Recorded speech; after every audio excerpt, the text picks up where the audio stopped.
They left me here 3 days ago. No one said it out loud, but I can tell. I've worn silence like a second skin long before this hospital gown. I can hear the slow hiss of the oxygen tank beside the bed across from me. The man there, Ellis, I think they said his name was, moans every hour or so, but no one rushes. They're too busy. Or too tired. Or maybe just used to it. The room smells like bleach and something else, stale despair. It clings to the curtains, to the tiled floor, to my skin. The nurse, Tina, she's kind. Or at least tries to be. But kindness in hospitals comes rationed, like morphine in wartime. On the first night, I asked her when my son might come back. She smiled politely, like someone watching a dog bark at a mirror. I'm sure he'll visit, Mr. Hayes. But he won't. I remember the last thing David said before he walked out. He didn't look me in the eye. He just kept adjusting the strap on his wife's purse, like that was more important. We'll check in later, okay? Just get some rest, Dad. They left the paperwork and signed. The hospital can't discharge me until someone claims me. They know what that means. They know I have nowhere else to go. But no one says the word. Abandoned. It's funny. I used to wear a uniform. Camouflage. Patches. There was weight to that. People stood when I entered a room. Now, they walk past like I'm part of the furniture. Old. Useless. Forgotten. I stitched boys back together in Iraq with nothing but a sewing needle and adrenaline. I saved lives in dust and fire. Later, I brought babies into this world, over 400 in that small town clinic. Families named their sons after me. But now I am room 216B. The man who eats half his jello and saves the rest like it means something. The man with a folder full of awards no one has asked about. I press the call button by my bed just to hear someone's voice. It makes me feel real. But I tell them I just need a blanket. Always a blanket. I don't really care if they bring it. I just want to remember what it feels like to be spoken to. I remember the last time they came. David, his wife Kelsey, and the 2 kids, Jonah and Ellie. It was Easter, maybe 3 years ago. I made a roast. Spent 2 days prepping. The dining room still had the old cherrywood table, and then I picked out in '83, when she said we needed something big enough for memories. David showed up late. He was on his phone most of the time, mumbling about stock prices and someone named Brent who couldn't close a deal if his life depended on it. Kelsey brought a gluten-free pie and spent 15 minutes explaining why sugar was poison. I listened. I always listened. Then Ellie spilled juice on the carpet and cried like the world ended. I knelt to comfort her, even though my knees screamed. When I looked up, Kelsey was scrolling. David was in the kitchen, talking to no one. No one looked at me. They left before dessert. Said they had another stop to make. That night, I sat in the living room with the pie untouched. The house was quiet, but not peaceful. Quiet like a room that used to have music in it. I remember holding Anne's photo in my lap. Her smile always looked like she was about to tell a joke. I whispered to the frame, "Is this what we raised him for?" She didn't answer. She never does. You don't raise a son for 35 years thinking one day he'll put you in a hospital and not look back. But that's exactly what happened. They said it was for my own good. You were getting confused, Dad. They said I left the stove on. Once. That I forgot to lock the door. Once. That I was becoming a danger to myself. It wasn't true. I was tired. That's all. Grief is heavy. And some days, time feels slippery. But I wasn't gone. They made it sound like mercy, dropping me off here. But you don't lie to someone for mercy. You don't promise to pick them up after an appointment and then never come back. On the second day, Nurse Tina brought a pastor. I guess someone thought I needed spiritual comfort. The man smiled too wide, like he practiced it in the mirror. He asked if I wanted to talk about God.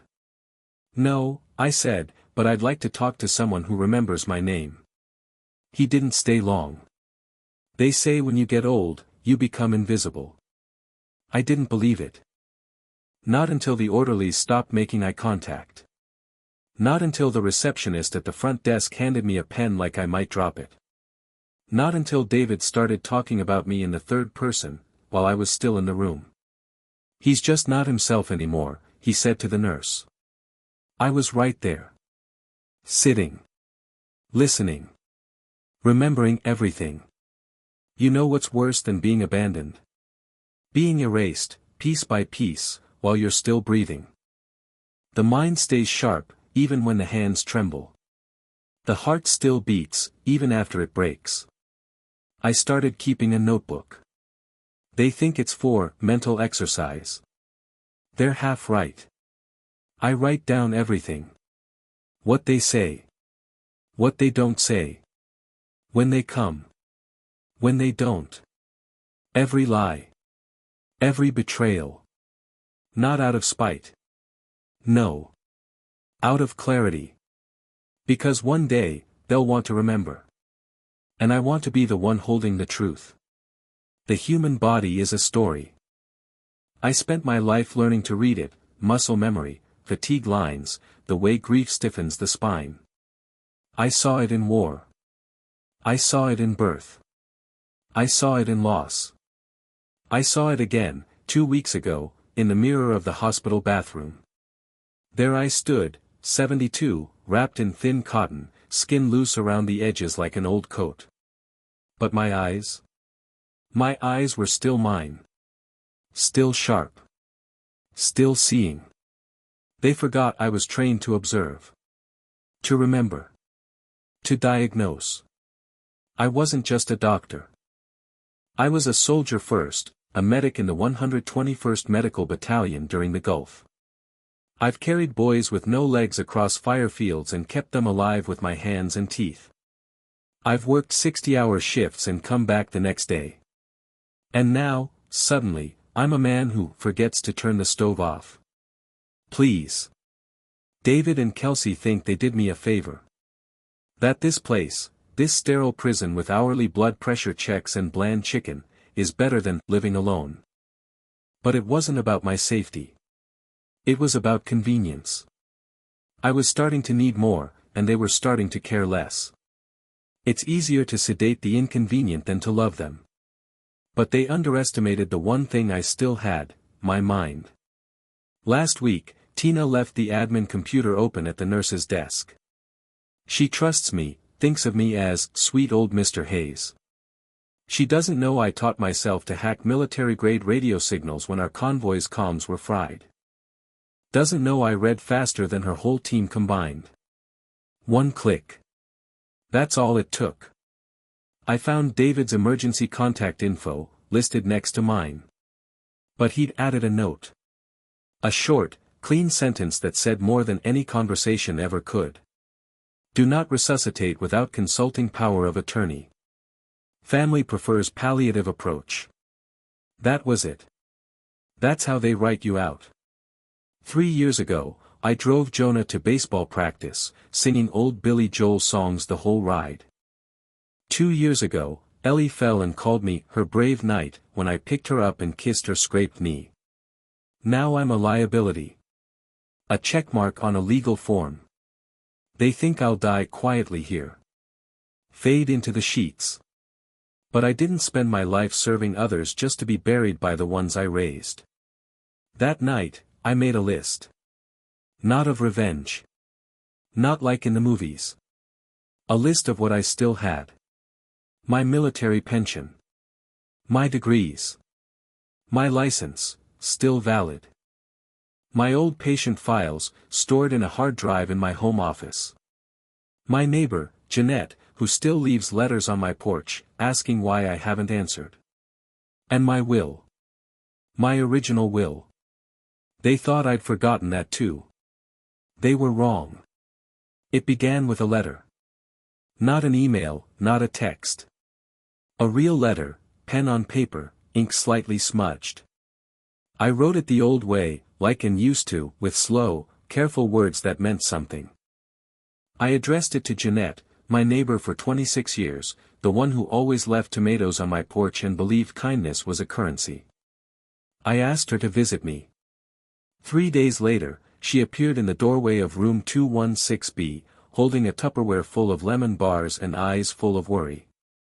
"Walter," she whispered, her voice already shaking, "they told me you were with family. I've been writing for months." "They stopped bringing the mail," I said, calmly. "Figured it wasn't important." She sat beside me without hesitation, like no time had passed. I gave her 3 things, a key to my house, the password to my office computer, and a sealed envelope addressed to my attorney. "Are you planning something?" she asked gently. "No," I said, "I already planned it. See, the thing about being erased is, they think you stop existing once they stop looking at you. But I never stopped writing. Never stopped thinking. Never stopped remembering where I came from. While the hospital assumed I was decaying, I was documenting. While David and Kelsey ignored my calls, I was rewriting my will, by hand, the legal way. I appointed Jeanette as my medical proxy, not out of spite, but because she showed up. Because she remembered. And in that will, I removed David and Kelsey. Not for punishment. For clarity. If love becomes a transaction, it's no longer love. They made me an obligation. So I gave them freedom, the kind they thought they wanted. The pension? Left to a scholarship fund for med students from military families. The house? Donated to a program for veterans with PTSD. My photos, journals, and Anne's keepsakes. All going to the town's historical society.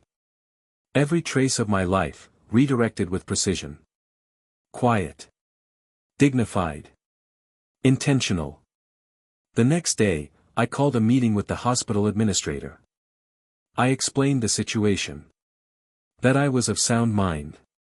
That I had been placed here under false pretenses. He was skeptical, until I quoted 3 state laws and 2 hospital policies. They always forget the quiet ones know the rules best. By the end of the week, I had signed my discharge. Jeanette picked me up in her dusty Ford, and I left through the front doors with my head held high. No fanfare. No applause. Just a folded paper in my coat, my release. 2 hours later, while I sat at my own kitchen table for the first time in months, David called. I let it ring 4 times. Then answered. "Dad?" His voice was tight, surprised. "They said you left the hospital. Why didn't you tell us?" "I thought you'd prefer not to be inconvenienced," I said quietly. There was a silence. He wasn't ready for that. "Dad, come on. It wasn't like that." "No," I replied. "It was exactly like that. But don't worry, son. I made sure you won't have to be responsible for me again." His voice cracked, just slightly. "What do you mean?" I didn't answer. Not with anger. Not with bitterness. Just silence. The kind that speaks louder than shouting. I waited by the window the next morning. I'm not sure why. Maybe part of me still hoped he'd come, David, I mean. Even after everything. Even after the silence, the forms, the abandonment. I thought maybe he'd show up at the door and say something honest. But he didn't. The mail came. A squirrel darted across the front lawn. The wind moved the tree branches like old fingers. But David never came. That was the first morning I didn't make 2 cups of coffee. I used to make one for me, one for no one, out of habit, out of grief.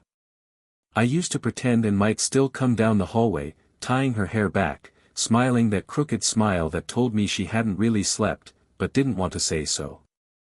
But that morning, I only made one.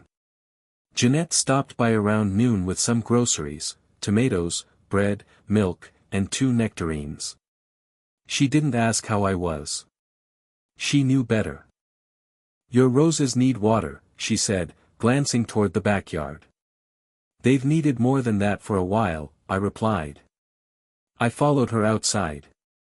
The air smelled like September, dry and warm with a tinge of endings. The rose bushes and planted after my retirement had grown wild. The petals were still red, still defiant. I used to think I had time, I told Jeanette, watering them slowly. Time to fix things. Time to be needed again. You are, she said simply. I smiled, not because I believed her, but because I wanted to. That night, I pulled out an old album. The green one, with the golden spine. Our son's childhood was in there, every birthday, every Christmas, every lost tooth. David smiling on his bike. David in my army jacket. David asleep on Anne's chest. And yet the man on the other end of the phone yesterday, that man was a stranger. I tried to pinpoint the exact moment the boy I raised became the man who left me. But that's the trouble with loss, it rarely happens all at once. It's a slow erosion. A little missed call here. A cancelled visit there. A birthday card that never came. Then one day, you're sitting in a hospital bed reading over your own "Do not resuscitate" note, signed by the boy who once called you his hero. I didn't cry. I haven't in years. But I did feel something settle in my chest, not anger. Not grief. Something steadier. Peace. See, they thought I'd break. They thought isolation would unravel me. But when you've stood in a makeshift operating tent under mortar fire, holding a young soldier's heart in your hands, you learn what breaking really is. This was just silence. And I had learned to master silence. I went to the bank the next day. Closed the joint accounts. Finalized the documents with the lawyer. Signed over the house in my will, not to David, not to Ellie or Jonah. To a veteran rehab program in St. Paul. They'd turn it into something useful again. Something honest. Let David find out when the time comes. Let him wonder why. Let the silence answer. I didn't want to punish him. I just wanted him to understand, love is not automatic. It is built. And neglected things, even fathers, eventually find somewhere else to grow. 3 weeks later, I received a letter. It came in one of those plain, mass-produced envelopes. The kind that always brings bills or regret. I knew the handwriting, shaky, hesitant, like someone trying to be careful after years of never writing anything real. It was from David. The letter was short. 4 paragraphs. No apologies, not exactly. Just scattered words that tried to bridge a canyon that had taken years to widen. He wrote. I didn't know what to say that day on the phone. I didn't think you'd actually leave. Ellie asks about you. Jonah too, though he pretends not to. And finally. If you want, we can visit. I folded the letter without finishing it. It wasn't out of cruelty. It was because I didn't need it anymore. I wasn't waiting by the window now. I wasn't listening for footsteps. I had already returned to myself. And I had learned, sometimes, the most powerful thing you can say is nothing at all. Not to punish. To protect. Not just yourself, but the part of you that remembers who you were before the forgetting began. That night, I sat on the porch. Same old wooden chair. Same old breeze. The stars blinked through the branches, and the world felt still again. Not lonely, still. I thought of Anne. Of the boy David used to be. Of the soldier I once was. The doctor. The husband. The father. And then I thought of the man I was now. Older. Quieter. Sharper than they thought. Not a victim. Not a burden. Just a man who remembered everything. And when you remember everything, you don't beg for love. You decide who earns it. There is power in stillness. In walking away. In saying, enough, not in rage, but in truth. That was my final gift to David. Not the pension. Not the house. Not the heirlooms or medals or photo albums. No. My final gift was the silence I left him with. A silence full of questions. Full of the father he chose not to see. And someday, when he explains to his children why the old man left them nothing but roses and rumors, he'll have to tell the story himself. And maybe, just maybe, he'll get it right. Moral of Walter's story. Sometimes, the deepest form of love is letting go. And the most powerful revenge is peace. Subscribe and like. And tell your friends about this video.